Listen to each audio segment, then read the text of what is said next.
Academy for having given me this honor. I'm beholden to them. Year after year, of course, because of my location here in Delhi, I have had the privilege of being a part of this wonderful event, annual event. It has been rightly called the biggest uh, festival of letters in Asia. Um, with so many languages represented here, so many participants from different parts of the country. I'm thankful to Dr. Srinivas Rao and his colleagues and staff for having successfully organized this event, not only here but elsewhere in the country, year after year. Stupendous success. Uh, I must also congratulate the think tank uh, in Sahitya Academy, which thinks of these different themes, different sessions. But if we look closely at these different sessions, we notice that uh, they are in dialogue with each other. Different thematic concerns, they are in dialogue with each other. For example, yesterday's session, which many of us must have attended, was called Indian Literature in Global Literary Landscape. Though the word translation doesn't figure there, the nature of the theme, the nature of the subject was such that willy-nilly the question of translation came in. Without translation, how can Indian literature have a global circulation? And today's session, right now, it's uh, challenges in translating literary works among culturally disparate languages. So you can see how some of these questions were already raised yesterday, and this is a continuation. There are similar sessions, parallel sessions, or sessions which come later today and tomorrow, which will again tie up with these different themes. I'll speak very briefly, and after that, I will shut up. We have a formidable panel here, veterans, experts, young and not so young. So we have expectations of this panel, and I just hope that we'll be speaking not uh, the same things, not repeating each other or one another, but will contribute to some of the general concerns which rise out of this particular theme. Uh, there are a few aspects of translations in India. I'm not going back in time to the 15th, 16th, 17th centuries. Indigenous indigenous uh, ways of understanding of translation, the Ramayana and the Mahabharata in different Indian languages. That is how the modern languages strengthened themselves, they evolved and strengthened themselves. But we are talking about the modern or late 19th, early 20th century concerns, where by and large there were commonalities across languages. They were especially in Odisha, Bengal, Assam. These are the territories we know of from the other parts of India. When we look at Shishir Kumar Das's volumes, that these exigencies of translation arose because of the need to produce more and more textbooks. But we are not going into that. Some of the most important writers in these languages began by translating texts either from Sanskrit or from English into their own languages. Um, and when the missionaries started translating, say, into Odia, in Odisha, we call them, the style of their prose is generally called Padri Odia. It's very awkward. So that is where the cultural specificities come in. And then those oddities were not addressed adequately, so the translations were not very readable. They sounded very odd. So from then on, we talk about endotropic translations and exotropic translations.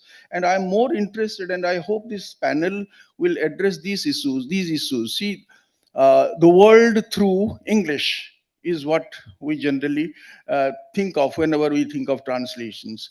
But and that is exotropic.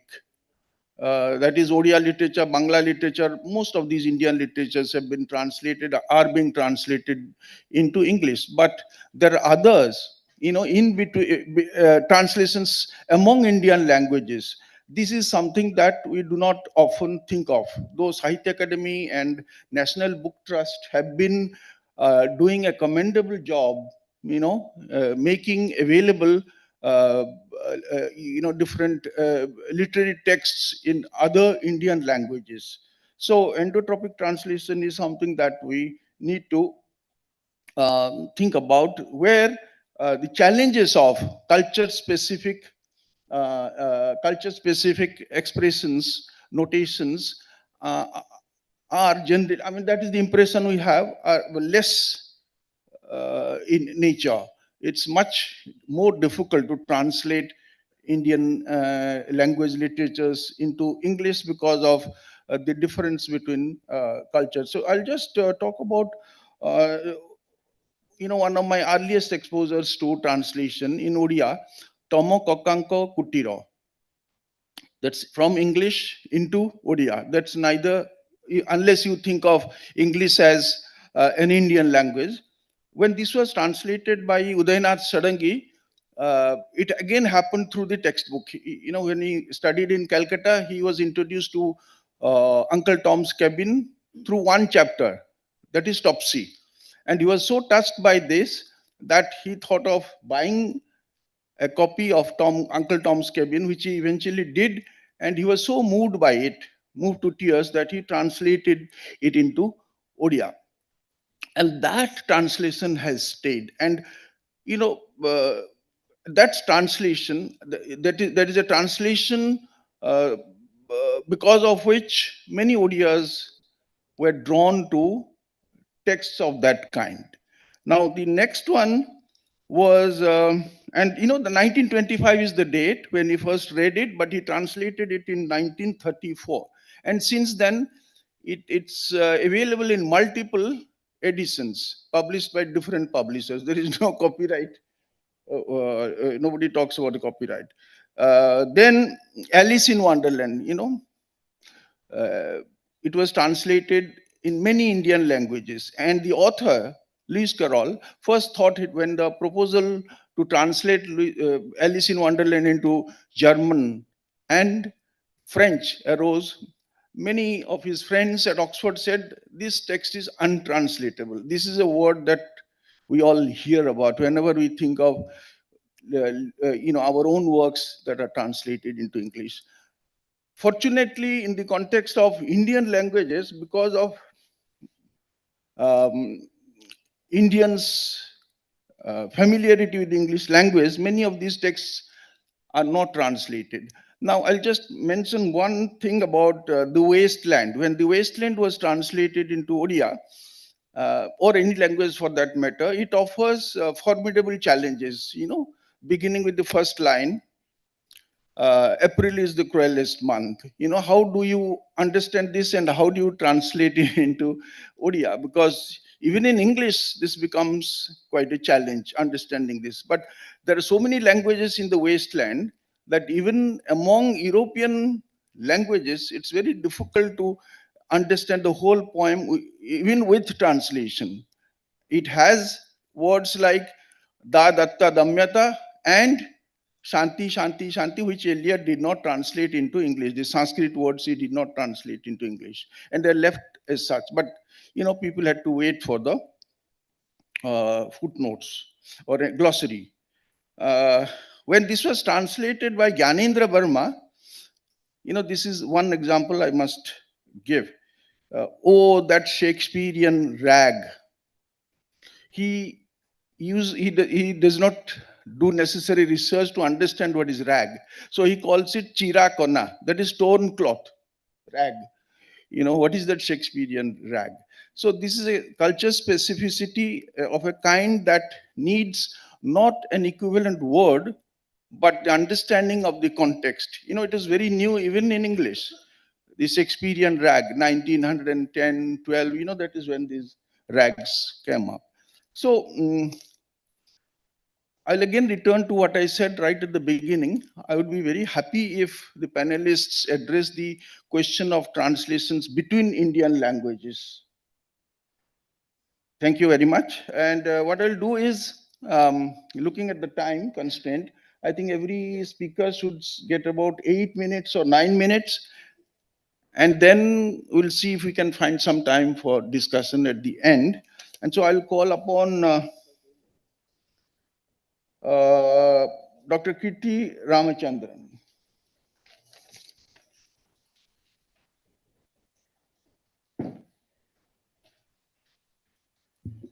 माफ कीजिएगा, ये रोशनी बहुत तेज पड़ रही है मंच पर, हम लोग देख नहीं पाते। कई बार मैंने कहा है पहले भी, आज भी कह रहा हूं, जरा इसको कम करवा दीजिए या बंद करवा दीजिए।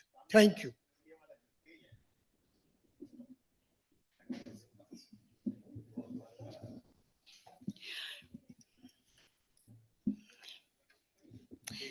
Thank you very much, Professor Satpathy. Thank you to the Sahitya Academy for having all of us here. And to you, as somebody said before the session, that we have to thank the audience first for being there to listen to what we have to say, more than to thank the other speakers. And so I'm so happy that all of you are here. And I do hope that at the end of the session, you will have taken away something valuable. When we talk about translation, I'm not an academic, I'm not a theoretician, but I'm a hands-on translator. I've been doing this for 40 years or more, translation and editing of translated texts. I translate from 3 languages, and I feel comfortable doing that because it's a challenge. Each time I'm taking up a book in Marathi or in Kannada or in Hindi, it presents a very different kind of experience, which I like to deal with, being as close and faithful to the spirit of the text and the voice of the author rather than my own perception of it. However, I'm not going into the problems of translating from Kannada, Marathi, Hindi into English, because that everybody knows what the challenges are. Everybody has talked about it at length. What I'm concerned about is translation between languages. Since most of us are bilingual, if not multilingual, by virtue of birth, migration, mobility that's available today, various reasons. I think we've got people here who, he's from Andhra, and he born and brought up in Kharagpur. He's a software engineer who writes, translates from Telugu, from Hindi, from Bangla. Why aren't we exploiting their talents? People like this must be so many in this country to get authentic translations of texts, literary texts from one. I hesitate to say regional language. I do not want to say Indian language because we have domesticated, appropriated, call it what you will, the English language and made it our own. Because I don't think anybody would deny the fact that English has become a very typical, or rather, there's a very typical English which all of us use and all of us understand without being self-conscious. As long as we are able to communicate, that's all that matters. I feel that when one translates from, let's say, Marathi into English, one is always struggling with the cultural context. Whereas if I'm translating, let's say, from Marathi into Kannada, I was just talking to my new friend over here, and I asked her about what she would understand if I said a bare forehead, or and she said, "Huh." Suni Mang. You don't have to say anything more. But if I was translating it into English, how would I say it? A bare forehead broke her father's heart. Why? What does a bare forehead signify? Now, that's not the problem. The problem is where kunku, which is in Marathi, kunkma in Kannada, means something, means a lot. So a forehead minus the kunkma means something much more. You can't, the Suni Mang and the bare forehead have no connection with each other. One has a lot of emotion, a lot of sentiment. As Mr. Dinesh Sinha was saying, the culture may be very similar, but what do you do about Riti Rivaz? All those are the factors which make up a culture. And the expression of that culture is very different. When you translate from Kannada into English, and then a Marathi translation is done on the basis of that English, we're already 2 steps away from the original. Can we not do something where we have exploit the abilities of people who are multilingual? For example, if I want to translate something from Marathi into Kannada, my Kannada is very good. My target language is strong. My Marathi is adequate. If I can find somebody who's an extremely conscientious, extremely confident resource person from Marathi, I can speak and work with that person in a collaborative fashion and get that work into Kannada because I understand what the author is trying to say, what lies beneath this, the spoken or the written word. Because in any text, the silences are as important, if not more important, than what is said. And to be able to understand that, I think one needs to have a very sensitive resource person as well as an equally or more sensitive translator. If only we can exploit this talent that we have this way. And I say this because I'm sure there are many teachers here who've experienced this when teaching translation, that there are students who are bilingual, who have never attempted this task because they always think that translation means into English. This is what I'm really hoping that we can discuss during this panel discussion, and we can find ways to take it forward.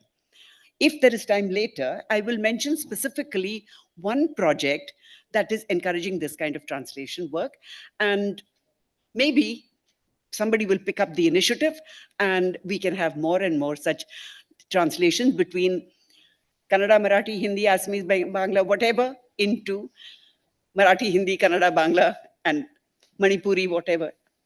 If we can do that, I think the Sahitya Academy would have achieved its objectives and all of us would be the richer for it. I don't think I want to add any more just now. Other people need to be given a chance. Thank you. Hello.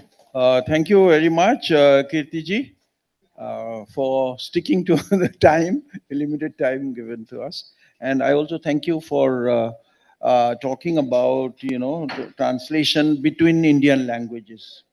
So we'll come back to that, later on. If we had followed the sequence, then the next person should have been, next speaker should have been Zamir Preet Kaur. Initially, I thought these are 2 co-authors, but no, this is one name, Zamir Kaur Sandhu Bajwa. She would like to speak later. So the next speaker is Mukund Rao Ramarao. Kindly begin by introducing yourself.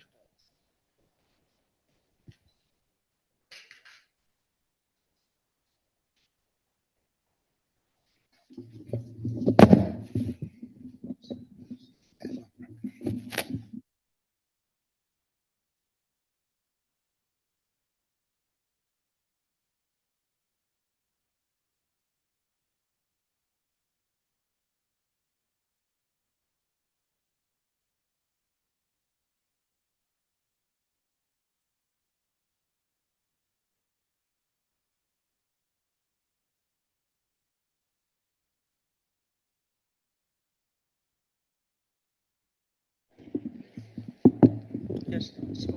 Okay, fine. Right, thank you.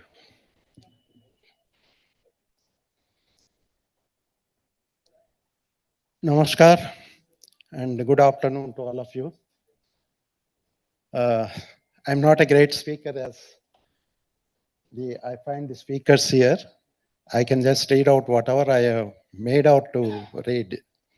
Hope you will not mind for that, right? Pardon, sir? Yeah, okay, fine. It is an honor to participate in the Sahitya Academy's annual Festival of Letters. As a perpetual student, I humbly seek your indulgence as I share my thoughts on translations. This is an art that has existed since human communication began. Translation at its core is the act of making something accessible in another language. Even a newborn baby, when he cries, it demands a translation. Similarly, every literary work, when translated, takes a new form, sometimes a rebirth, sometimes a transformation. However, complete translation is impossible. Feelings, sounds, colors, and cultural contexts often cannot be fully conveyed. Translation is like moving a spider's web. No matter how careful one is, its original beauty shifts. The essence must remain intact, even if some nuances are lost. Every language embodies a unique world view. Every language embodies a unique worldview. Words carry different expressions, making direct translation inadequate. Thus, a translator must not only transfer meaning, but also retain artistic beauty. Something is always lost, but something is also gained. Focusing only on losses limits our application, our appreciation of world literature. A translator acts as a bridge, a pathway to another culture. The translation process reveals the translator's engagement with the original text. The Latin root of the word translation means trans means across, and lation means carrying. Reflects this journey across cultural and linguistic boundaries. In India, translations have been crucial to literary and cultural exchange. Our epics like Ramayana have been translated into multiple languages, each version adapting to its linguistic and cultural context. These translations are rarely criticized for their differences. Instead, they are celebrated for bringing the essence of the epic to diverse audiences. Yet, challenges are abound. Key challenges in translating literary works between different cultures include cultural nuances and context. Customs, traditions, and idioms often lack direct equivalents, requiring careful adaptation. Second is untranslatable words, and expressions. Some phrases lose meaning in real translation, necessitating creative solutions. Emotional nuances. Emotions may across cultures require subtle adjustments. Grammar and syntax differences. Maintaining clarity while preserving meaning is difficult. Interpretation variability. Texts with multiple meanings pose challenges for consistency, censorship, and sensitivity. Political or religious themes must be handled thoughtfully, maintaining author's style and voice. The translator must capture the original tone while adapting to the target language. Wordplay, humor, and poetry, these elements are particularly hard to translate while preserving artistic integrity. Historical and social contexts. Literature often reflects specific historical settings that may not resonate with all readers. The role of the translator, is he a creator or a messenger? The balance between loyalty to the text and creativity freedom is complex. These challenges lead us to important questions. Should a translator prioritize accuracy or readability? How can a translation preserve both artistic value and cultural authenticity? While translation in the West developed into a highly structured profession, in India, we often rely on English as a bridge between regional languages. This reliance sometimes distances us from direct interlanguage translations. The need for translations is greater than ever, particularly as languages face extinctions, taking their literature and heritage with them. Moreover, we must recognize the translators' invisible labor. Translators are often unsung heroes of literature, ensuring the voices from one culture can resonate with another. Without them, entire literary traditions would remain inaccessible. Translators do not merely transfer words, they facilitate intercultural dialogues, influencing the way we understand foreign texts. Translation also plays a crucial role in contemporary global literature. In a world increasingly interconnected, literature has the power to build bridges of empathy. Translators must act not just linguistic experts, but also as cultural diplomats, navigating the fine balance between fulfillment to the text and the demands of the new audience. Ultimately, translation is not an exact science. It is an art, an approximation of the original. A good translation captures not just words, but also emotions, cultural depth, and a artistic essence.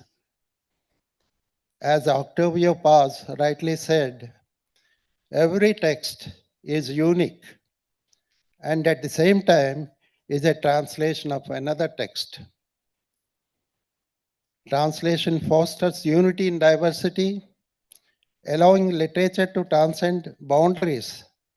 With this thought, I extend my gratitude to Sahitya Academy for this opportunity to reflect and learn from the esteemed scholars here today. Thank you all.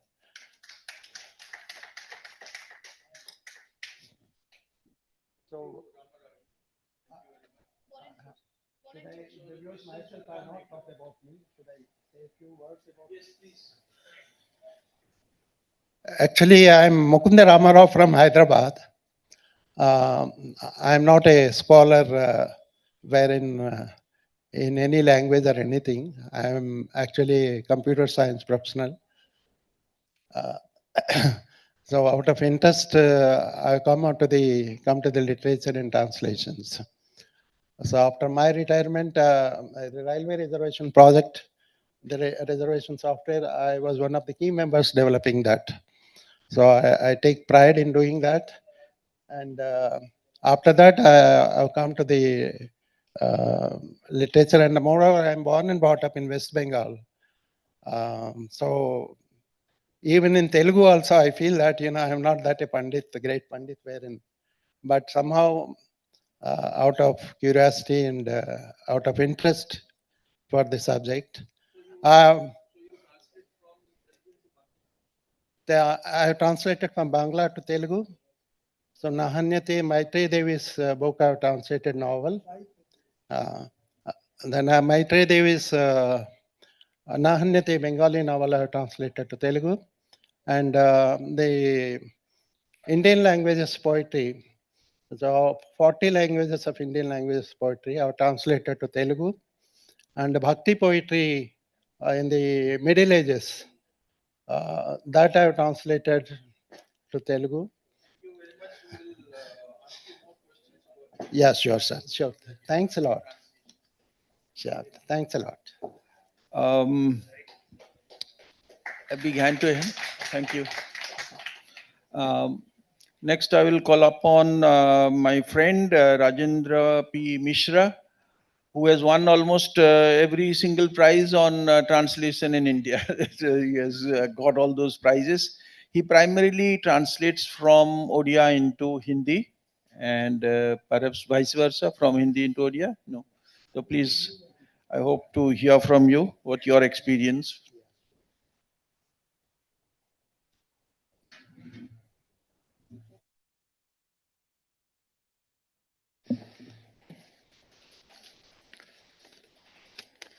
धन्यवाद।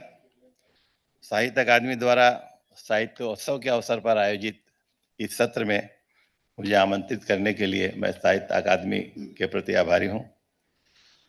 हमारे बीच जो हमारे अन्य मित्र हैं वक्ता कीर्ति जी, बाजवा जी, रामाराव जी, राणा नायर जी और professor Ranjit Shah ji, मैं आप सबका भी अपनी ओर से स्वागत करता हूं और अपनी बात 6-7 मिनट में खत्म करूंगा। मैं इसलिए कहीं भटक न जाऊं, इसलिए 2-4 लिख लाया हूं। लिख लाने से ये होता है कि आदमी भटकता नहीं है, उसी रास्ते पे चलता है। सांस्कृतिक रूप से भिन्न भाषाओं में, जैसा कि विषय दिया गया आप देख रहे होंगे, भाषाओं में साहित्यिक कृतियों के अनुवाद की चुनौतियां, साहित्यिक कृतियों के अनुवाद की चुनौतियां। भाषा सांस्कृतिक जीवन की आत्मा होती है। भाषा के जरिए मनुष्य का मस्तिष्क और हृदय एक दूसरे से जुड़ा होता है। जब मैं विश्व हिंदी सचिवालय मॉरिशस में 3 वर्षों के लिए प्रतिनियुक्ति पर गया था भारत से, तब एक दिन मॉरिशस की हिंदी प्रचारणी सभा, मॉरिशस में एक हिंदी प्रचारणी सभा है मॉरिशस में, ने अपने पुरस्कार वितरण समारोह में मुझे आमंत्रित किया था। उनके भवन में प्रवेश करते ही, जब मैं उनके भवन में प्रवेश किया तो मेरी नज़र दीवार पे पड़ी जहां लिखा था, भाषा गई तो संस्कृति गई। अगर आपकी भाषा गई तो आपकी संस्कृति नहीं रह जाएगी, क्योंकि हम अपनी संस्कृति को अभिव्यक्त करते हैं अपनी भाषा के माध्यम से। यह मॉरिशस की हिंदी प्रचारणी सभा का आदर्श वाक्य है। उनका मानना है कि अपनी संस्कृति को बचाकर रखना है तो अपनी भाषा को बचाकर रखना होगा, क्योंकि भाषा ही वो माध्यम है जो संस्कृति को जिंदा रखती है। भाषा के बिना संस्कृति की अभिव्यक्ति असंभव है। अपनी इसी आदर्श वाक्य की शक्ति के सहारे मॉरिशस वासियों ने अपने देश में भारतीय संस्कृति को बहुत ही सम्मानपूर्वक ढंग से संजोकर रखा हुआ है। वहाँ तेलुगु भाषी भी हैं, वहाँ मलयाली भाषी भी हैं, वहाँ हिंदी भाषी भी हैं, और हर भाषा भाषी का मंदिर है। सब ने अपनी संस्कृति को बचा के रखा हुआ है। वहाँ की सरकार सभी जितने भी भाषा भाषी हैं, हर भाषा भाषियों को साल में अनुदान देती है कि अब आप अपनी भाषा को, अपनी संस्कृति को बचा कर रखिए और मंदिर बनाइए, मंदिर को बढ़ाइए, भाषा को बढ़ाइए, सांस्कृतिक कार्यक्रम कीजिए। ये उस देश में होता है और भाषा के जरिए उन लोगों ने इसको बचा के रखा है। संस्कृति की परिभाषा व्यापक है, आप सभी जानते हैं। व्हाट इज कल्चर बोलने से किताबें भरी पड़ी हैं, उसी में से हमको निकाल के लाना पड़ेगा। संस्कृति की परिभाषा व्यापक है। यह महज चित्रकला, संगीत और स्थापत्य नहीं है।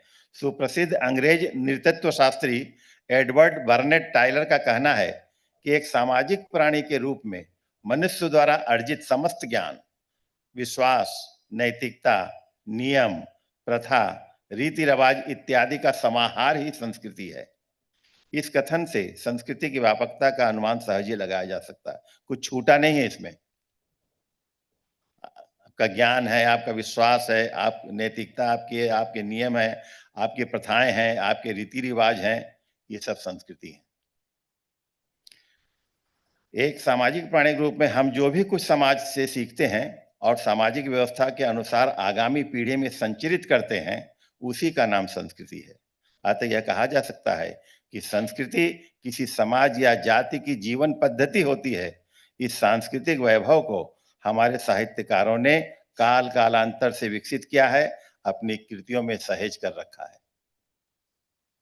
चूंकि इस सत्र का विषय, जैसा कि आप जानते हैं, सांस्कृतिक रूप से भिन्न भाषाओं में साहित्यिक कृतियों के अनुवाद की चुनौतियां रखा गया है, इसलिए मैं उड़िया भाषा की साहित्यिक कृतियों के हिंदी अनुवाद से जुड़ी कुछ चुनौतियों पर चर्चा करना चाहूंगा। मैं झटकूंगा नहीं, केवल उड़िया साहित्य से हिंदी में अनुवाद करते समय मुझे जो जिन चुनौतियों का सामना करना पड़ा, उसके बारे में बताऊंगा। जैसा कि हम सभी जानते हैं, कोई भी दो भाषाएं एक जैसी नहीं होती। ध्वनि, शब्द, अर्थ, उच्चारण, लय, पदबंध, वाक्य विन्यास, मुहावरे, लोकोक्तियां, अलंकार, छंद आदि के स्तर पर भाषाएं एक दूसरे से काफी भिन्न होती हैं। हर लक्ष्य भाषा का स्रोत भाषा से भिन्न अपना सांस्कृतिक तर्क होता है। इसलिए अनुवाद में मूल से विचलन का, मूल से डेविएशन होना संभव है। आप मूल से को आपको डेविएट होना ही पड़ेगा। आप चाहे जितने बड़े अनुवादक हों, थोड़ा ना थोड़ा आपको विचलन यानी कि डेविएशन आएगा अनुवाद करते समय। जब मैंने उड़िया के प्रख्यात कवि डॉक्टर सीताकांत महापात्र की कविताओं का उड़िया भाषा से हिंदी में अनुवाद करना शुरू किया, तो मेरे समक्ष तरह तरह की चुनौतियां आने लगी। सबसे पहले मैंने उनका अनुवाद किया, उनके बाद मैंने कईयों का अनुवाद किए हैं। उसमें भी सांस्कृतिक उतना नहीं आता जितना सीताकांत जी में मिला मुझे। तो मेरे चुनौतियां आने लगी। महापात्र जी की कविताओं में सांस्कृतिक संदर्भों की भरमार है। उनकी कविताओं में भागवत, रामायण, पौराणिक पात्रों व बहुत से शब्द ऐसे, एक एक शब्द में एक एक संस्कृति समाई हुई है। एक एक शब्द में एक एक संस्कृति समाई हुई है। उड़िया में शब्द उनके कविता में आया स्वर्ग द्वार। स्वर्ग द्वार, अब उसका अनुवाद क्या करेंगे हम हिंदी में? हम स्वर्ग द्वार करेंगे तो हिंदी वाले क्या समझेंगे? अंग्रेजी वाला कर देगा गेट टू हेवन। किंतु स्वर्ग द्वार, उड़ीसा में अगर आप स्वर्ग द्वार बोलेंगे, इसका मतलब पूरी का शमशान घाट, और कहीं का शमशान नहीं, पूरी का शमशान, उसको बोलते हैं स्वर्ग द्वार। धांगड़ा, आदिवासी शब्दों का प्रयोग किया उन्होंने। धांगड़ा, धांगड़ी, युवा, आदिवासी युवा को बोलते हैं धांगड़ा, युवती को बोलते हैं धांगड़ी, धरती, धर्मो, इस तरह आदिवासी शब्दों का भी प्रयोग कविताओं में है। पखाल भात, पखाल बोलने से पानी में रात को भात को भिगो देते हैं, फिर सुबह लोग खाते हैं, उसमें बहुत सारी चीजें मिलाते हैं, मिला खाते हैं, साग है, सब्जी है, बड़ी भाजा है वगैरह करके पखाल भात खाते हैं। पूरे उड़ीसा में पखाल भात का प्रचलन, गर्मियों में पखाल भात खाएंगे ही खाएंगे। आप चाहे जिस घर में चले जाइए, बड़े से बड़े मिनिस्टर के यहाँ चले जाइए, जिसके यहाँ भी चले जाइए, चाहे गरीब से गरीब आदमी के यहाँ जाइए, आपको पखाल भात जरूर मिलेगा। तो उसको बताना पड़ता फुट नोट में। चित्रोत्पला, अब चित्रोत्पला आ गया उनकी कविता में। हमारी चित्रोत्पला क्या है? हम गंगा, जमुना, कावेरी जहां बैठी है तब जानते हैं। उनसे पूछा हमने चित्रोत्पला क्या है सर? तो बोले मेरे गांव की नदी है। अब उनके गांव में जो उनके गांव को जानता है वो जानेगा उस वहां पर ये नदी है, जिसको हम लोग बताना पड़ेगा। चित्रोत्पला नीचे बताना पड़ेगा फुटनोट में हमको कि भाई ये एक नदी का नाम है। अब उड़िया शब्दकोश में कजल पाखी, चित्रोत्पला, पूची। कजल पाखी एक पक्षी है, पाखी माने पक्षी, कजल माने काली, कजरौटी हम लोग बोलते हैं कि हिंदी में। मैंने उनसे पूछा ये कजल पाखी क्या है?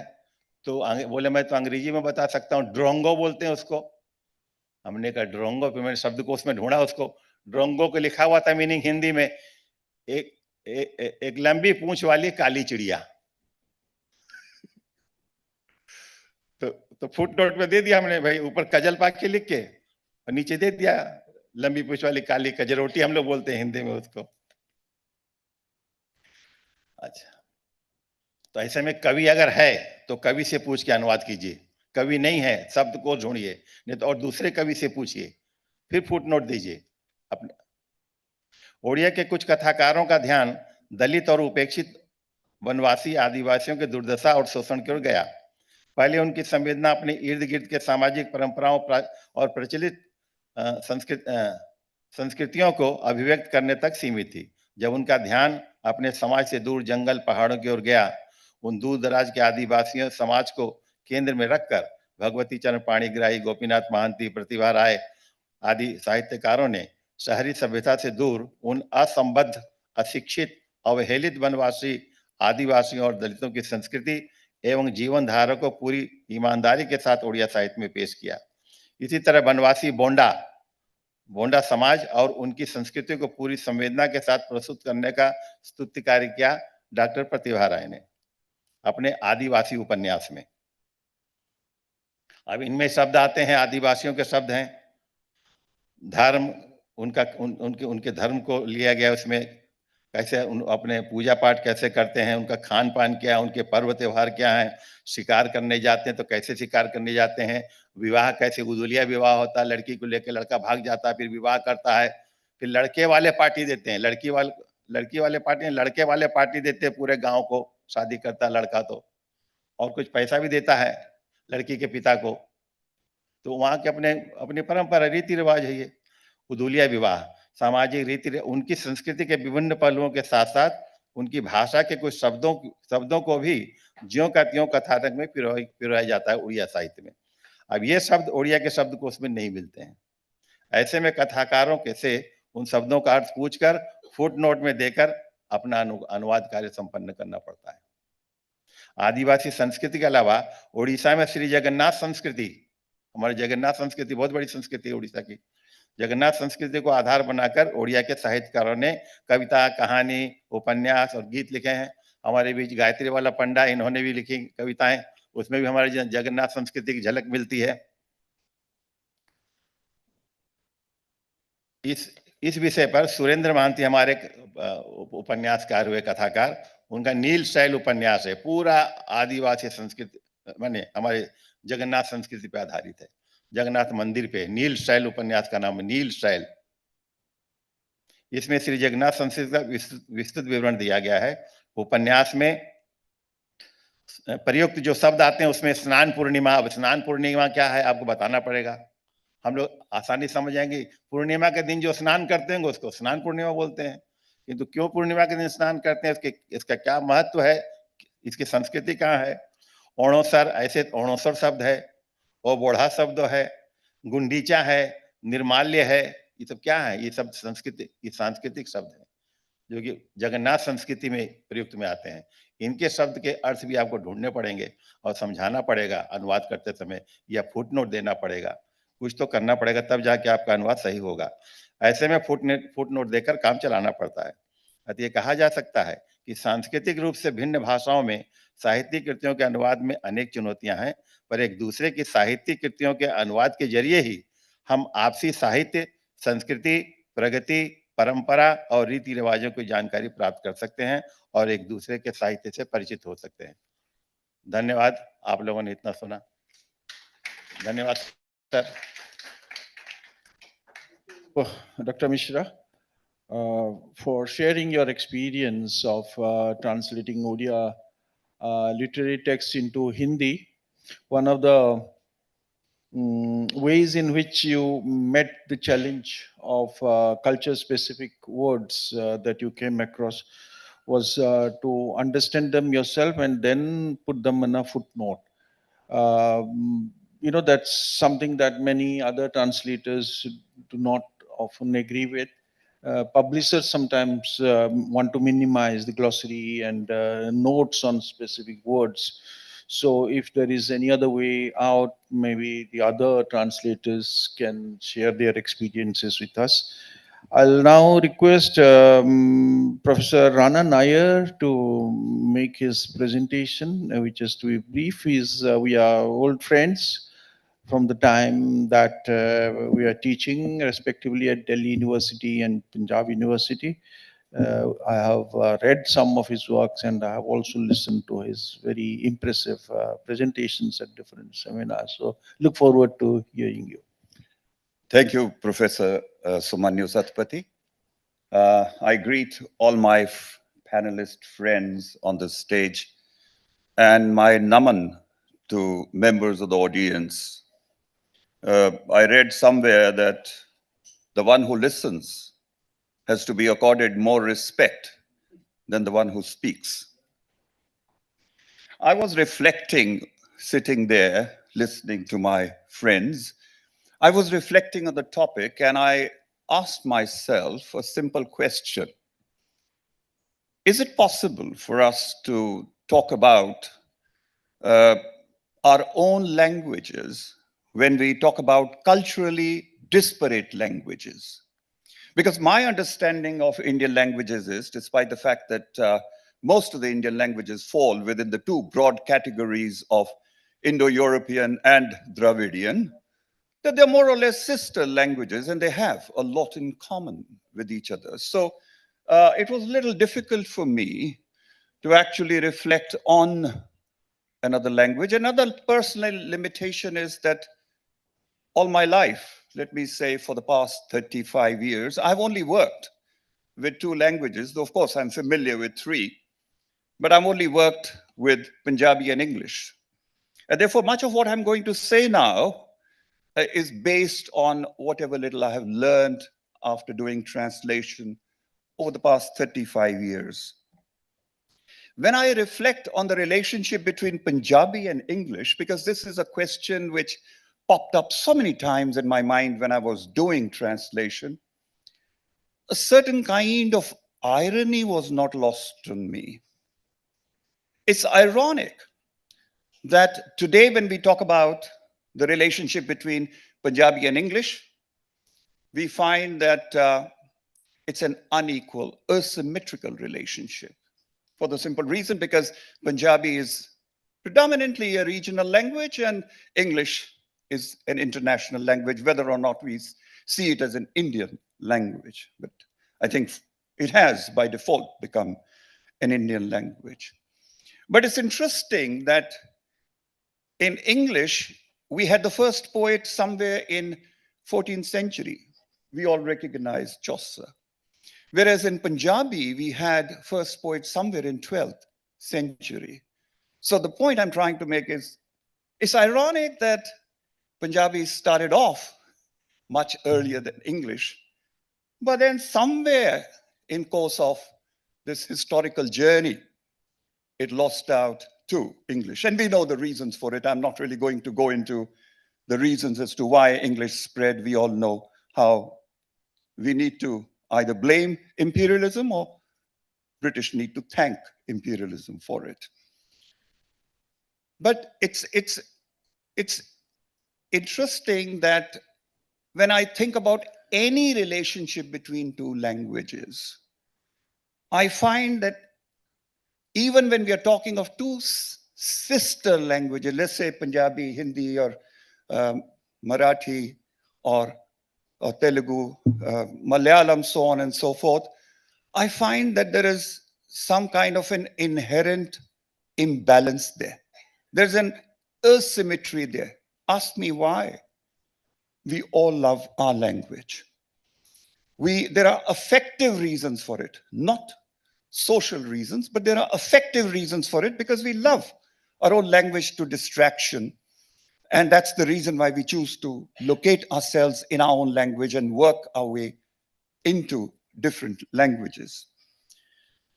Now, when we are talking about asymmetrical relationship, because reason why I'm emphasizing this is for also another factor, because translation, one of the major challenges that we find is we have to find equivalence People have talked about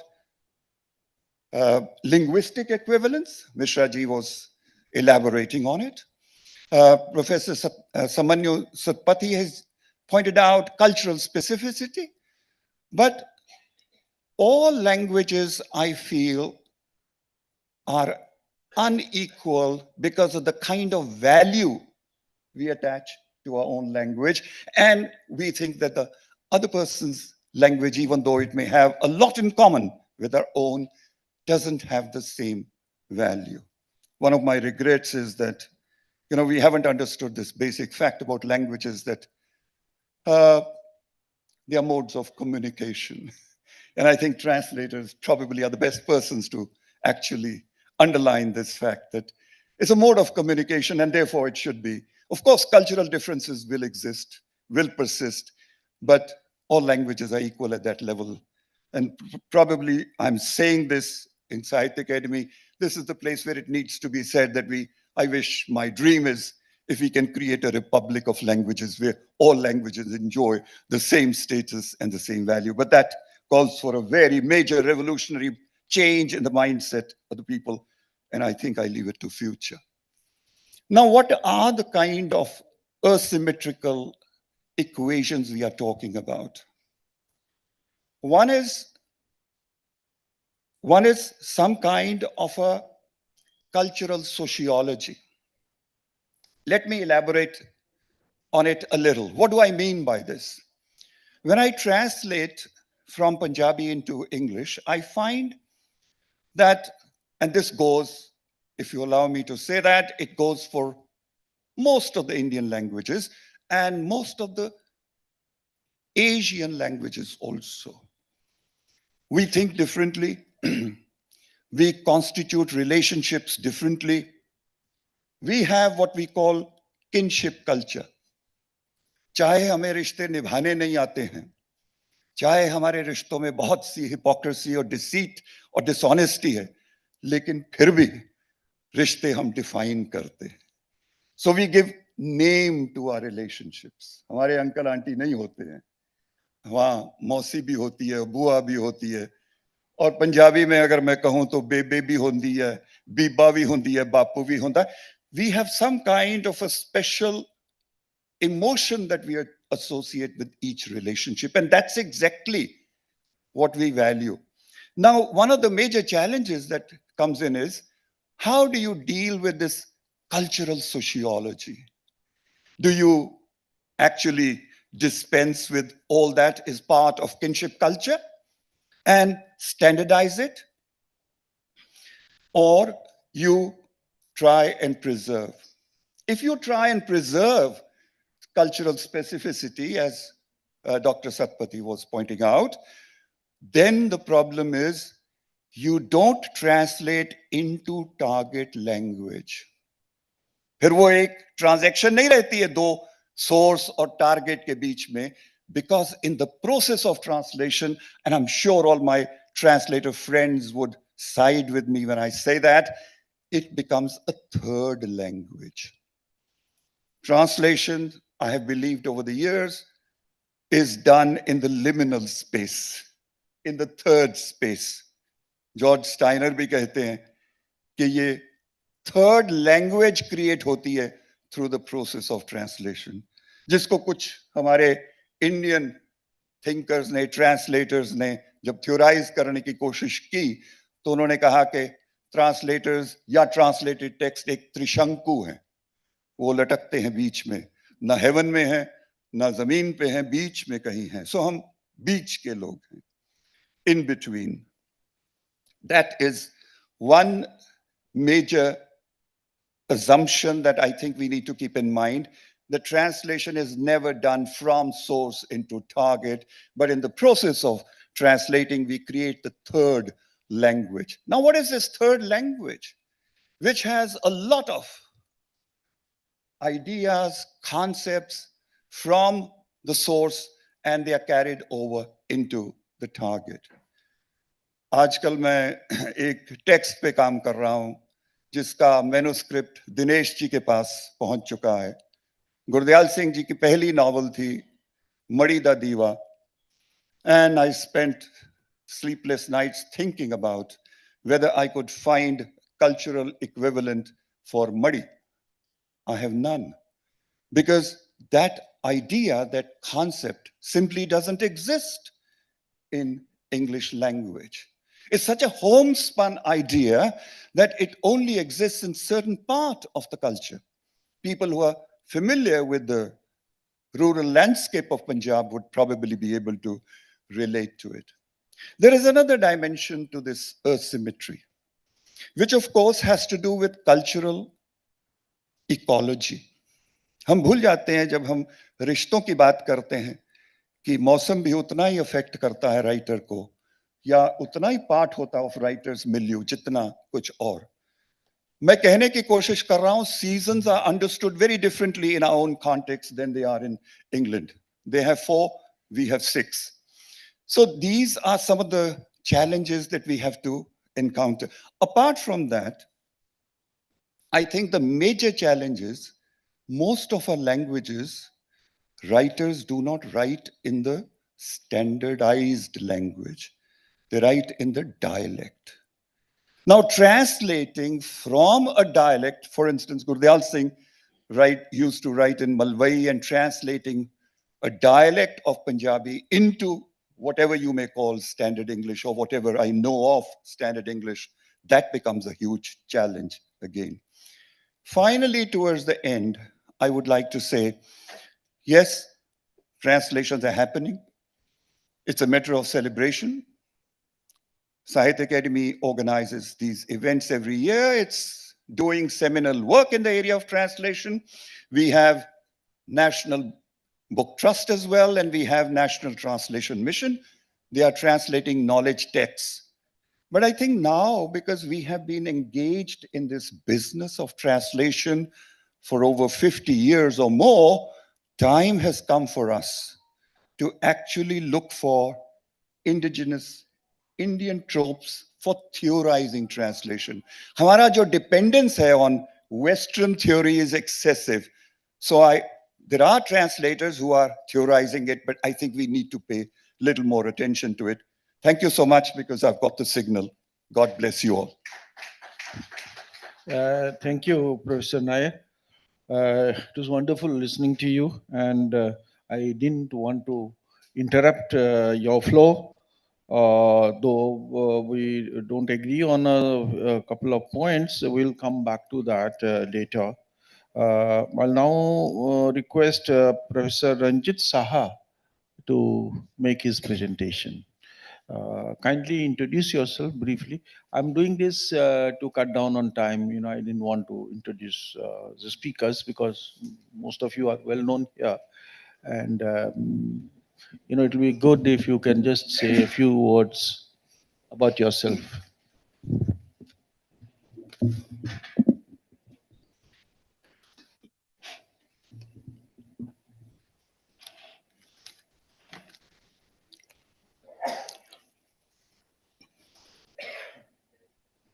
नमस्कार। आदरणीय मंच, सामने बैठे हमारे प्रबुद्ध श्रोतागण, इनमें से कई महत्वपूर्ण लेखक हैं, प्रतिष्ठित अनुवादक हैं, कवि हैं, सर्जक हैं। मैं कुछ विनम्रता पूर्वक रखना चाहूँगा। थोड़ा सा समय अगर 5-10 मिनट में ज़्यादा लूँ तो कृपया मुझे क्षमा कीजिएगा। मित्रों, अनुवाद पर साहित्य अकादमी की ये जो अभी चल रही है संगोष्ठियों का एक बड़ी श्रृंखला, उसमें 4 सत्रों में अनुवाद के बारे में विद्वान चर्चा करने वाले हैं। हम लोगों के सत्र के बाद ही एक और सत्र है और इसके बाद भी है। अभी कुछ संस्थाओं का नाम लिया गया, साहित्य अकादमी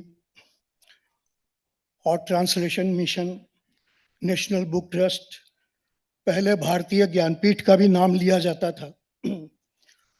तो ये सारी संस्थाएं अपने अपने ढंग से और अपनी अपनी असुविधाओं के बावजूद ये काम कर रही थी। लेकिन अनुवाद विधा ये हमारे लिए आज तक एक अपरिचित विधा बनी हुई है। क्या चाहते हैं हम अनुवाद से? इसकी कोई भारतीय जड़ है क्या जिसे आधार बना के हम उसे विश्लेषित कर सकते हैं? शायद नहीं। शायद इसलिए कि अनुवाद को हम लोगों ने इसके कई छद्मवेशों में संभाल के रखा है। और अनुवाद अनुशासन नाम की जो चीज है, हम उससे अपने पाठकों को, अपने अध्येताओं को, अपने शोधकर्ताओं को ठीक से परिचित नहीं करा पाए। यह संस्थाओं का दोष है। इसलिए कभी कभी लगता है कि ये जो विधा है ये बड़ी अभिशप्त विधा है, एक परजीवी विधा है, पैरासाइट विधा है। हम इसकी एक स्वतंत्रता या सत्ता स्थापित नहीं कर पाए हैं। कभी संस्कृति के नाम पर, कभी भाषा के नाम पर, कभी विरासत के नाम पर, और कभी पुरानी जो हमारी एक परंपरा रही है, वेद, उपनिषद, पुराण, सब खंगाल जाते हैं। लेकिन हमें कहीं उस तरह से सुविधाजनक कोई स्थान प्राप्त नहीं होता है कि हम अनुवाद से क्या जोड़ना चाहते हैं। क्या हम जैसे अनुवादक पैरासाइट हैं? क्या हम कोई कुछ कंट्रीब्यूट नहीं करते? क्या हम 2M दर्जे के नागरिक रहे हैं? बहुत साल तक कहा गया, दसियों साल तक। लेकिन अब हम जैसे कुछ लोग थोड़ा सा गंभीरता से इसके बारे में सोचते हैं, कुछ प्रश्न भी उठाते हैं और उन प्रश्नों से टकराने की कोशिश भी करते हैं। और मैंने बहुत पहले एक लेख लिखा था, खाला का घर नहीं। अनुवाद जो है आपके मौसी का घर नहीं है ना। और माँ तो है ही नहीं इसकी, क्योंकि मैंने कहा ना कि जड़ कहाँ है इसकी। क्या करना चाहते हैं अनुवाद से? क्या किसी कृति को उल्था कर देना, चाहे वो पद्यानुवाद हो, गद्यानुवाद हो, चाहे शब्दानुवाद हो, चाहे पदानुवाद हो, चाहे निर्वचन हो। इसको आप अंग्रेजी में इसके पारिभाषिक शब्द मिल जाएंगे कि क्या ये हम मेटाफर में बात कर रहे हैं, क्या हम उसको गद्य में ढाल रहे हैं, क्या हम उसको पद्य में ढाल रहे हैं। इतनी असुविधाएं हैं अच्छा अनुवाद करने, यानी जिसको हम लोग समकक्ष या समतुल्य अनुवाद कह सकते हैं। हमेशा अनुवादक को प्रश्नवाचक के बीच बिठाया जाता है। अरे ठीक है, आपने कर दिया, देखते हैं। प्रकाशक आपसे खुश नहीं है, पाठक आपसे खुश नहीं है, आलोचक आपसे खुश नहीं है। ये स्थिति है। और समाज में जो आपकी स्थिति है वो हम सब जानते हैं। यानी पहले तो कहा जाता था कि अनुवाद का मतलब 2 रुपया बिकता है ना, एक पेज का 2 रुपया ले ले भैया, कर दे। ज्ञानपीठ जैसी संस्था के लिए अनुवाद किए हैं मैंने, 50 साल से कर रहा हूं। और वहां भी कहा जाता था कि अरे जो अंश छोड़ दीजिएगा, जल्दी कीजिए। ये है हालत। इसलिए कुछ उपन्यासों के जो अंश जरूरी थे और शायद कठिन भी थे, उसे मुझे छोड़ना पड़ा कि भैया ले लो, कर दो, अरे हो जाएगा, ठीक है, अरे लोग पढ़ लेंगे। तो ये जो स्थिति है, कोई नियंत्रण नहीं है कि प्रकाशक के पास एक संपादक हो कि भाई तेलुगु की कोई कृति आई है कि इसकी जरा जांच करे, परख करे, इसकी जो सांस्कृतिक पहचान है इसके जो व्रत है, इसके जो उत्सव है, इसके जो व्यवहार है, इसमें जो जेवरात के उल्लेख आए हैं, इसमें जो खान पान का जिक्र है, इसमें जो परिधान का जिक्र है, क्या हम उसकी जांच कर सकते हैं? ये आप जानिए कि बड़ा बड़ा नाम है भारतेंदु हरिश्चंद्र का, लेकिन जब उन्होंने दुर्लभ बंधु का अनुवाद किया शेक्सपियर का, इतनी छूट ली, इतनी छूट ली। मैं जरा सा एक वो पढ़ देता हूँ अंश कि कितनी छूट ली उन्होंने, तो सब कुछ याद रहता नहीं है। पहले छूट कि जो कालखंड था वहां से उठा के वो भारत में ले आए, उसकी परिभूमि बदल दी, उसका परिपार्श्व बदल दिया, उसके पात्र बदल दिए। एंटोनियो अनंत, बेसेनियो बसंत, सेलेरियो सरल, सोलनियो सलोने, पोर्शिया पुरश्री, नेरिसा नरश्री, शैलोक शैलाक्ष, ड्यूक मंडलेश्वर, ये बदल दिया। उससे भी उनका जी नहीं भरा। वो पोशाक की बात कर रहे हैं, उसका पहनावा हवाला देते हुए पुरश्री यानी पोर्शिया कहती है, उसका पहनावा कैसा बेडोल है। उसने अपने अंगरखा को मेवाड़ से मोल लिया। मेवाड़ कहां से आ गया? पाजामा मथुरा में बनाया है, टोपी गुजरात से मंगनी लाया है। तो ये यानी अगर उनका बस चलता तो वो cake, bread, snacks, burger, pudding, hot dog और जो और भी जो नई नई चीजें आई हैं, उसको वो पता नहीं खीर में, समोसे में, जलेबी में बदल देते, इतना। तो ये एक जो अराजकता की स्थिति थी, तो मैंने कहा ना कि विधा अराजक रही हमारे यहाँ। कोई भारतेंदु मंडल का, इतने बड़े बड़े अनुवादक हो गए, किसी मित्र ने उनका हाथ पकड़कर नहीं कहा कि बंधु ये आप क्या कर रहे हैं, मजाक बना रहे हैं आप, और सचमुच में मजाक बनाया। तो ये जो भारतेंदु हमारे लिए वरेण्य है, श्रद्धेय है, उनका ये, उनकी ये करतूत हम कहेंगे, कारनामा है, ये अनुवाद नहीं है। लेकिन उसके बाद की परंपरा देखिए, रामचंद्र शुक्ल, उन्होंने बुद्ध चरित का बहुत अच्छा अनुवाद किया, लेकिन जब शशांक का अनुवाद करने लगे राखाल दास बंदोपाध्याय का, उसका क्रम बदल दिया कथा वस्तु का, उसकी भूमिका का अनुवाद ही नहीं किया और उसकी भूमिका अपने से लिख दी, अपने भूमिका चला दी उसमें, और अंत में तो और गड़बड़ की। जहां शशांक मर गया था कथानायक, उसको फिर से जीवित कर दिया, और उसके बाद यही नहीं रुके, उसको फिर उन्होंने बौद्ध से शैव बना दिया। ये कैसे संभव हुआ भाई? किसने आपको ये इजाजत दी? तो ये सब चीजें जो है, इसको हम लोग झेलते रहे।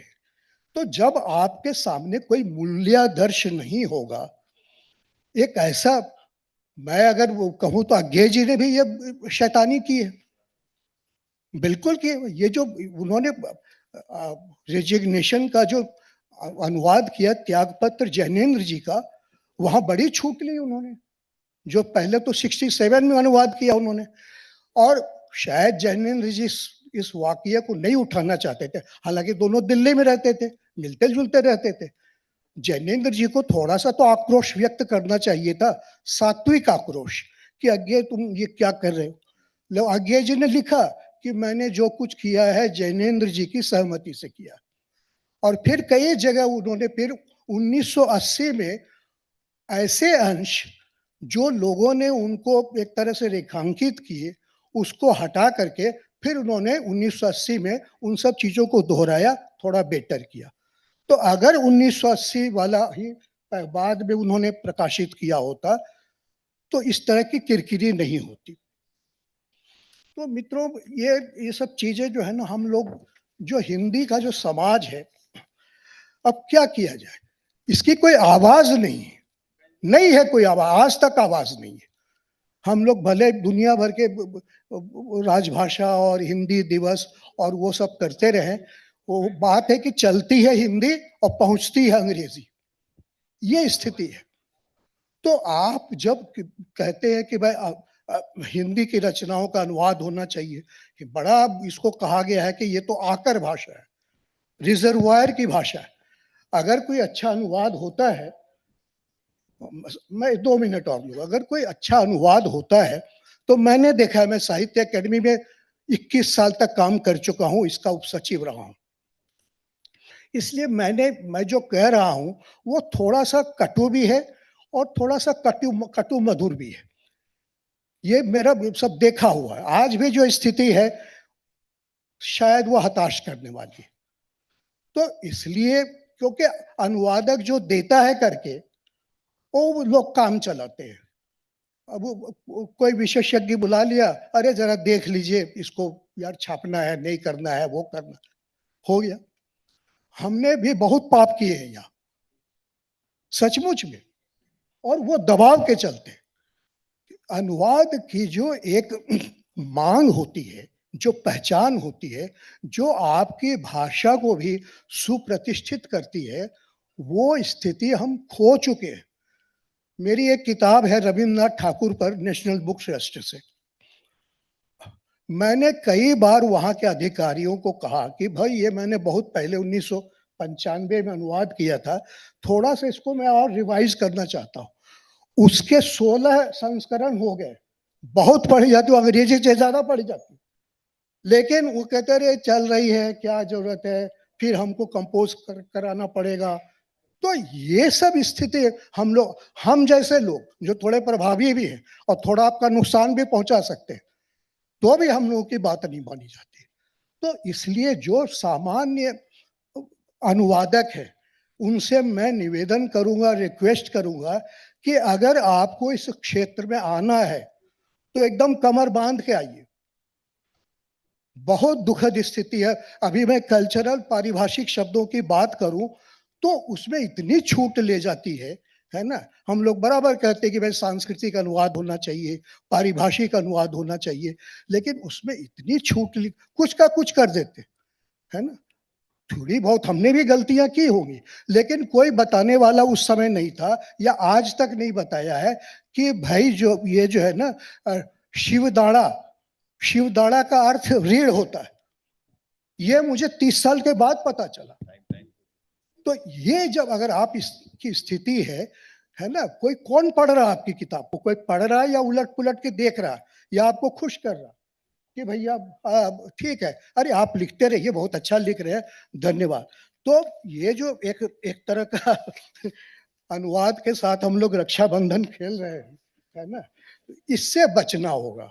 और थोड़ी सी मेरी बात को अगर आप लोग अन्यथा भी ले रहे हैं तो ले लीजिए, अब हम लोग का कोई क्या बिगाड़ सकता है तो इसलिए बहुत बहुत धन्यवाद मुझे झेलने के लिए। ये अनुवाद नहीं है बंधु, आपदा है। Thank you, Professor Saha. On the subject of taking liberties with the original, there have been two opinions. There are some who take the liberty.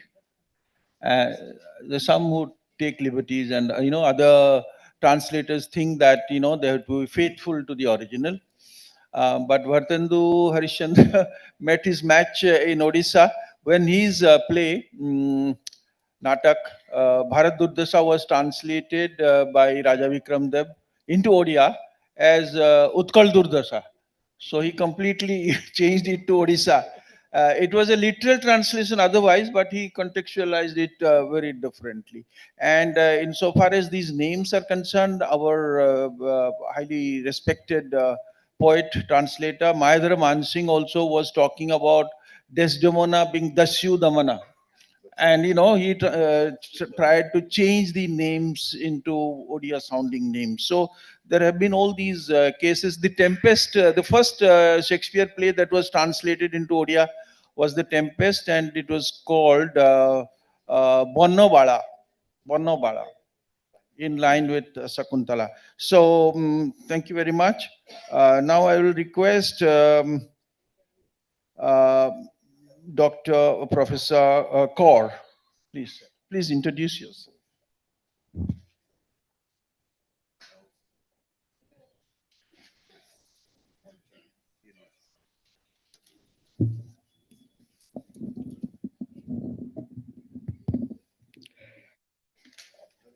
आज के सेशन में उपस्थित आज के सभापति जी, इस सभा के अध्यक्ष जी, मेरे सीनियर पार्टिसिपेंट्स, सभी स्पीकर्स, सभी श्रोतागण, सभी को मेरी तरफ से पंजाब से सत श्री अकाल। तो मैंने इसलिए एंड में बोला था, मुझे लगा मेरे सभी सीनियर स्पीकर्स हैं तो मैं अंत में ही बात करूंगी, पहले मैं उनको अच्छे से सुनना चाहती हूँ।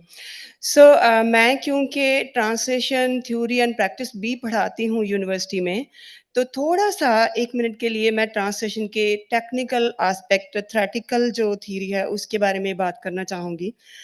तो प्राइमरीली जो मेन टास्क है ट्रांसलेशन का, एक वो है कि बेसिकली हमने एक इक्विवेलेंस ढूंढना होता है, एक नेचुरल इक्विवेलेंस दूसरी लैंग्वेज में, सोर्स लैंग्वेज से टारगेट लैंग्वेज में। तो एक बात ये है कि कोई भी 2 लैंग्वेजेस आपस में आइडेंटिकल स्ट्रक्चर्स नहीं रखती हैं। तो कोई भी 2 लैंग्वेजेस के बीच में वोकैबुलरी, ग्रामर, स्टाइल या स्ट्रक्चर के लिए कोई ऐसा कॉरेस्पॉन्डेंस, कोई ऐसा लिंग्विस्टिक कॉर्पस भी नहीं बना है कि हम आसानी से देख लें कि इस वर्ड के इक्विवेलेंट कौन सा वर्ड है, इस क्रिया के इक्विवेलेंट कौन सी क्रिया है, या क्या स्टाइल को हम कैसे ट्रांसफर करें दूसरी में, कैसे लेकर जाएं। लेकिन अगली इंपॉर्टेंट बात ये भी है कि हर एक लैंग्वेज में पोटेंशियल होता है कि वो दूसरी किसी भी लैंग्वेज में कही हुई किसी भी बात को अपने आप में बोल सकती है, बता सकती है, कह सकती है। तो ये भी एक फैक्ट है। लैंग्वेज है क्या? बेसिकली वर्बल साइंस है। तो हर लैंग्वेज में जो एक वर्बल साइन है उसके 2 पार्ट हम टेक्निकली देखते हैं। एक कंटेंट वाला जिसमें मीनिंग और वो सारी चीज़ें, सिमेंटिक्स वाला पार्ट आ जाता है। दूसरा पार्ट है एक्सप्रेशन का, जिसमें मीडियम आ जाता है, स्टाइल आ जाता है, फॉर्म और बाकी सारी ग्रामेटिक और दूसरी सारी चीज़ें ग्रामेटिकल आ जाती हैं। और एक इंटरेस्टिंग बात ये भी है कि ट्रांसलेशन का जो प्रोसेस है ये यूनिडायरेक्शनल है। इसमें हमने सोर्स लैंग्वेज से टारगेट लैंग्वेज तक का सफ़र तय करना है। ये भी एक बात है। तो अभी ये बात है कि ट्रांसलेटर ने क्या करना है, उसने एक केवल, जैसे सर ने भी पहले कहा, प्रोड्यूस नहीं करना, रादर टारगेट लैंग्वेज में रिप्रोड्यूस करना है। तो तभी उसके बहुत सारे चैलेंजेस रहते हैं। तो ट्रांसलेशन मैकेनिकल भी नहीं है अपने नेचर में, हम जानते हैं।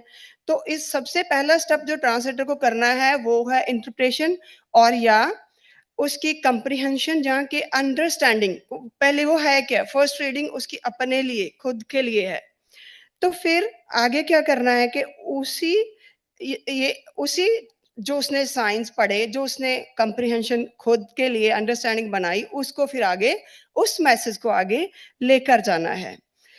तो ये ऐसा भी नहीं है लेके जाने का काम कि आपने एक मतलब ड्रेस चेंज करना है वर्बल साइंस का, दूसरी नई में पहना देना है, ऐसा भी नहीं है। तो कोई ओल्ड वाइन को भी नई बॉटल्स में नहीं भर देना है। उसमें बहुत सारे टेक्निकल, बहुत सारी चीज़ें ऐसी हैं जिसके साथ उसको 2-4 होना पड़ेगा। तो वो नेचुरल इक्विवेलेंस ढूँढने के लिए उसको जिन चीज़ों के साथ 2 हाथ होना पड़ता है, वो शुरू हो जाती हैं, उसकी स्ट्रगल यहाँ से शुरू हो जाती है। क्या ढूँढने में? Meaning, content, message, expression, form, size, style, grammar, structure, context and cultural aspects. तो ये सारी चीज़ें हैं जिसके साथ एक ट्रांसलेटर को 2-4 होना पड़ता है। तो क्योंकि मैं काम करती हूँ पंजाबी, हिंदी और इंग्लिश, ये लैंग्वेजेस पेयर्स में, लैंग्वेज के इन पेयर्स में मैं काम करती हूँ। तो अभी मैं थोड़ा इसका जो है प्रैक्टिकल एस्पेक्ट पे बात करूँगी। जो मैं देखती हूँ, जो समस्याएँ मुझे आती हैं, वो मैं थोड़ा-सा आपके साथ शेयर करूँगी। टाइम बहुत कम बचा है, मैं ज़्यादा नहीं लूँगी सर। तो पहली बात तो जोक्स के बारे में भी यही है कि आप उसका पूरा वैसा ट्रांसलेशन, अल्टीमेट जो मतलब पूरा एब्सोल्यूट ट्रांसलेशन आप नहीं कर पाते हो। ऐसे ही फ्रेजेस एंड प्रोवर्ब्स हैं। पंजाबी में जैसे कुछ प्रोफेसर राणा नायर ने भी बताए हैं। पंजाबी में हम कहते हैं मत्थे मार, मत्था डम दे, धक्के खा, परा मर, मुंह मत्थे लगना बंद ही करता, सैर सवाह पा दी। इनका मुझे अभी कहीं नहीं मिला। कुछ ऐसे प्रोवर्ब्स हैं जिनका कई बार दूसरी लैंग्वेज में कुछ प्रचलन होता है, वो हम सब्स्टिट्यूट कर लेते हैं, लेकिन ये फ्रेजेस को बहुत मुश्किल हो जाता है। ऐसे खे खा चलदा बन तितर हो जा, कितने जा रहे हैं। एक क्वेश्चन मान लो कि एक सेंटेंस है, एक जैसे सर ने पहले भी बताया कि जो लिटरेचर है उसमें हमें जो रचनाएं मिलती हैं जिसका हमने ट्रांसलेशन करना होता है, वो ऐसा तो नहीं कि टकसाली में लिखी होती हैं, वो तो किसी ना किसी रीजनल लैंग्वेज में लिखी होती हैं। तो उसमें जैसे मान लीजिए एक सेंटेंस है, कित्थे जा रहे हैं, और आगे से जवाब मिलता है टट्ठे खूच, तो मुझे नहीं लगता इसका मैं कोई एग्जैक्ट इक्विवेलेंस, नेचुरल इक्विवेलेंस किसी दूसरी लैंग्वेज में ढूंढ पाऊंगी। सो ऐसा ही उल्टा भी है। जब मैं कभी रशियन लिटरेचर पढ़ती हूँ ना, तो ऐसी कई टर्म्स आती हैं जिनके बारे में मैं सोचती रहती हूँ कि इसको पंजाबी में क्या लिखूं। जैसे कि सोनाबाथ, स्पा, सप्पर। सप्पर अभी काफी मैं पढ़ती रही ब्रायन वीस को और ये पॉलो कोलो को, तो सप्पर बार बार आता है। मैं सोच रही हूँ, डिस्कस करती हूँ सफर को क्या लिखें, है ना। एग्जैक्टली ऐसे तो डिटेल में पीछे रेफरेंस देना, एस्टेरिक मार्क करके नीचे फुटनोट देना, तो वो तो हम करते ही हैं सभी ट्रांसलेटर्स। तो क्रीम टी, अभी इंग्लैंड गई तो वहां ना क्रीम टी, वहां मतलब आफ्टरनून टी है, तो उसका काफी ये ट्रेडिशनल उनका रिचुअल सा ही अब तो बन गया है। तो अब क्रीम टी क्या है, मतलब ये तो समझाना पड़ेगा। और जब हम टेक्निकली थ्योरेटिकली ट्रांसलेशन को स्टूडेंट्स को पढ़ाते हैं और समझाते हैं ना, तो ये चीज उसका लेंथ का भी देखना पड़ता है। ऐसा नहीं है कि आपके पास सेंटेंस जो है वो 5 वर्ड्स का है और आप उसका ट्रांसलेशन 20 वर्ड्स के सेंटेंसेस में या फिर 2-3 सेंटेंस लिख देते हो, तो वो व्याख्या का काम भी साथ में करने लगते हो, वो ट्रांसलेशन नहीं है। तो वो भी फिर हम उससे उसके पैरामीटर जो है उससे बाहर चले जाएंगे। तो ग्रीटिंग्स के लिए हर लैंग्वेज में अलग अलग शब्द हैं, तो हम गुड मॉर्निंग उससे ही अगर इंग्लिश के पेयर के साथ काम कर रहे हैं तो चला लेते हैं। तो हमारी इंडियन लैंग्वेज में जैसे अध्यक्ष महोदय ने कहा था कि उसी की ज्यादा बात करें तो राम राम राधे राधे पैरी पैना मत्था टेक दिया प्रणाम, तो उसका भी हमें हमारे लिए चैलेंज है एग्जैक्टली कैसे कन्वे किया जाए। ब्लेसिंग्स हैं पंजाबी में बहुत सारी, जौनदा रहे, बुढ़ सागण हो, दुद्धी पत्ती फलें, ब्लेसिंग्स को क्या करेंगे, कैसे एग्जैक्ट ट्रांसलेशन निकालेंगे उनका। तो कुछ कंपाउंड वर्ड्स होते हैं, अगर मैं इंग्लिश की भी बात करूं, long distance, straightforward, sales girl, हम तो यही कहेंगे सामान बेचने वाली लड़की, है ना। तो वो फिर लेंथ का तो इक्वल नहीं रहेगा, वो बात तो जाती रहेगी। ऐसे ही दूसरे इंडियन लैंग्वेज में है, नील गाय है, नील कमल है। पंजाबी में ना हम एक ओल्ड लेडी को ना ये बहुत बोलते हैं, अगर उससे हम गुस्सा, हमें कुछ किसी बात के लिए उसके ऊपर कुछ गुस्सा आ गया तो हम बोलेंगे बुढ़ बडेल, और बुढ़ बडेल को हम ओल्ड ओल्ड लेडी, वो बात नहीं बनती अगर उसको हम ट्रांसलेट ओल्ड लेडी में करते हैं, तो साथ में जो दूसरी कॉनोटेशंस जुड़ जाती हैं वो अनट्रांसलेटेबल रह जाती हैं at that point of time. धरती तक पानी मार, है ना, ये जो ऐसे कंपाउंड वर्ड्स हैं, तो ये कई बार कॉम्बिनेशन ऑफ नाउन्स का होता है और combination of noun and adjectives भी होते हैं। तो ऐसा एक ना स्लैंग्स जो है, स्लैंग्स हर लैंग्वेज में स्लैंग होती है ना, तो पंजाबी में भी है। तो आप देखिए, आप अपने अपने अपने लैंग्वेज में देखिए तो स्लैंग का भी ट्रांसलेशन पॉसिबल नहीं है। फिट्टे मुंह, दादे मंगाना, दुबड़िया, जानदिया दा सिर, है ना। कोई एक मैंने सेंटेंस में ऐसे ट्रांसलेट कर रही थी, तो किसी ने पूछा, एक कैरेक्टर दूसरे कैरेक्टर से पूछ रहा है कि अच्छा अज वट लिया सेवियां, ਉਹ ਕਹਿੰਦੀ ਜਣਦਿਆਂ ਦਾ सिर, आगे से रिस्पॉन्स जणदਿਆਂ ਦਾ सिर, मैं तो सारा दिन फलाना आ गया तो उसे काम च लंघी, सारी दिहाड़ी लंघी। सो ऐसी चीजों के लिए तो हम क्या करते हैं ट्रांसलेटर, मुझे सच में लगता है कि अंडर ट्रांसलेशन हो रही है। वो जो वो कर रहे हैं वो क्या है, लॉस इन ट्रांसलेशन है। तो वो एक अंडर ट्रांसलेशन ही हम कर पाते हैं, या फिर वही फुटनोट। तो रस्में, रिचुअल जो हर लैंग्वेज में है, स्यापा वैन कीरने, मांग भरना, सुरमा पाना, कंगना खेडना, ये सारी जो रस्में हैं ये भी बहुत मुश्किल हो जाता है। अभी टाइटल्स की बात सर ने की थी, प्रोफेसर राणा नायर ने, जैसे मड़ीदा दीवा के लिए उनको कोई इक्विवेलेंट वर्ड नहीं मिला है ना। इससे ही एक टॉलस्टॉय का नावल है रिस्ट्रक्शन, तो उसका भी जो टाइटल का जो है ट्रांसलेशन मोयां दी जाग है।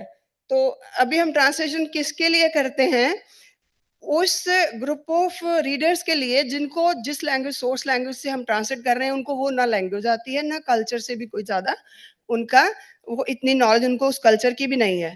तो अब मोया दी जाग तो मुझे लगता है कि पंजाबी रीडर्स को भी उसका मतलब उतना समझ में पंजाबी में भी नहीं आएगा।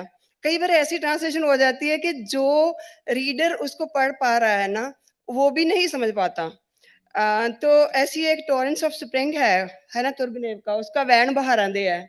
और मैंने अभी एक ट्रांसलेशन किया प्रोफेसर काटीमनी जी की किताब है जो इनकी ऑटोबायोग्राफी जंगली कुलपति की कथा है।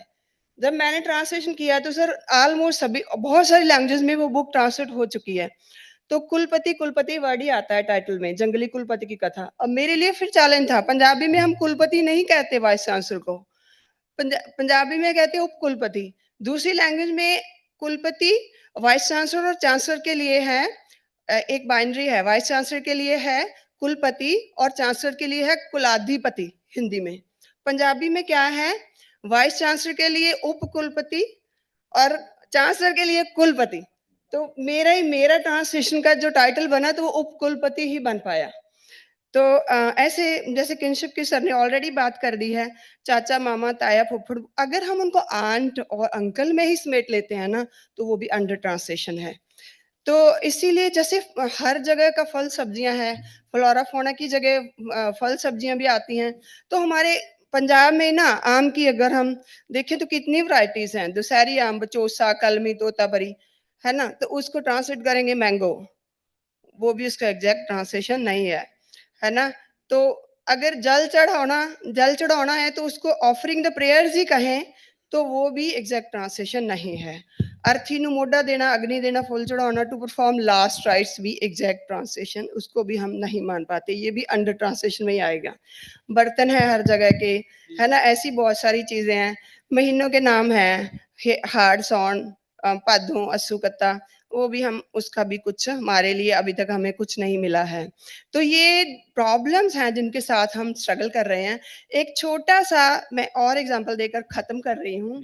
वो ये है कि एक राइटर पंजाबी का, जब उस टाइम की बात है जब वो लोग ना अपना जो खरड़ा है उसको लिखवाने के लिए किसी टाइपिस्ट के पास जाते हैं, तो उसमें दो करैक्टर हैं, एक करतारा है, एक बंसो है, वो उसकी डॉटर इन लॉ है। तो वो उसमें बार-बार टेक्स्ट में आता है, करतारे ने बंसो को कहा भाई खाना बना दे, भाई रोटी बना दे, भाई मैनू चाह दे दे, भाई मैं खेत नू चलिया। और इवन जो वो टाइपिस्ट था वो भाई को भाभी कर देता है, भाभी सिस्टर इन लॉ है, लेकिन वो लेडी वो जो है स्टोरी में वो उसकी डॉटर इन लॉ है। तो बार वो राइटर जाकर बोलता है कि तुम भाई को भाभी क्यों कर देते हो। अब मालवा में ये ट्रेडिशन है कि वो डॉटर इन लॉ को किसी अननोन लेडी को या किसी अननोन पर्सन को भी भाई यूज कर देते हैं, हालांकि ये मस्कुलिन है, मेल के लिए यूज होता है। तो फिर ये एक बड़ा इंटरेस्टिंग किस्सा मैंने सुना था, आपके साथ भी शेयर किया। Thank you so much listening to me. Thank you everyone. Thank you, Bajwa ji. You have given many examples, of words in Punjabi which are almost impossible to translate. So these are the challenges. If every language comes up with these lists, it will be interminable list of words and expressions which cannot be translated. No, what is the way out? That is what we are asking ourselves in this particular session. What is the way out? How do we meet these challenges? One of the ways was footnotes that Mishra ji talked about, others talking about explanatory translations. And I do not think we have much more time. I just wanted to say one or two things about translation. And but before that, Kirtiji, would you like to add anything to what you have said? Just we have 2 or 3 minutes more, and can we take some questions? We can also take some questions because I gave you very little time. All I wanted to say was that there is an initiative being taken in Karnataka by a group called Bahuvachan. They bring out a magazine which deals only with book reviews of translations. They have instituted a scholarship for 3 people who translate plays from Marathi into Kannada. These are substantial grants, and this is like a writer in residence program, because they feel that in Marathi there is a very rich tradition of plays and writing of plays. In Karnataka, there's a very, very active, energetic, enthusiastic groups of theatre people who are producing and presenting plays. Now, this is a wonderful initiative.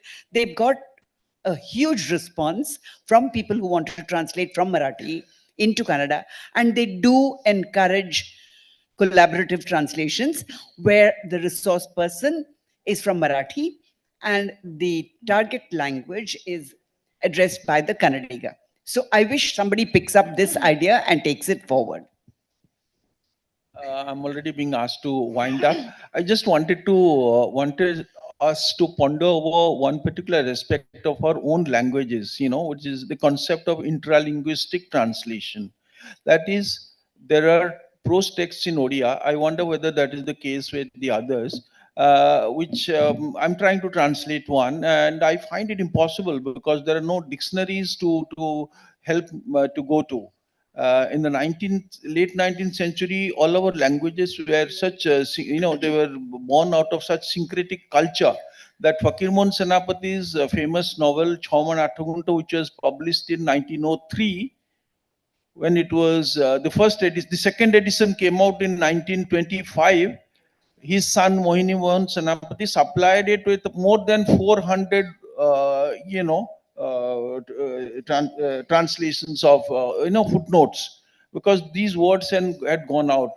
Because of the Hindi-Urdu controversy, many of the regional languages tried to purge their languages from,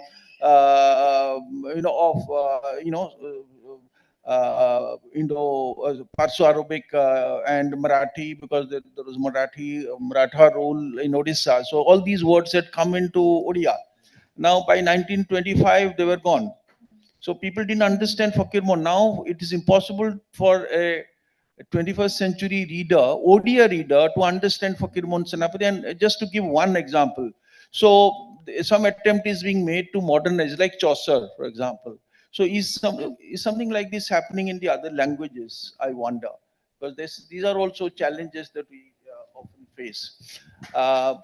Any questions? One or two questions? No? Okay. So up to you. Thank you so much, sir.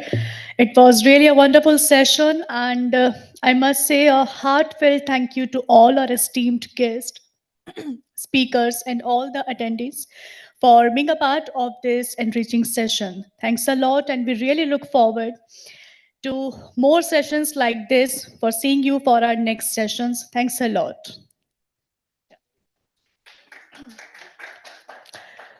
Now we'll start our fourth and the last session of this evening within the 5 minutes, please.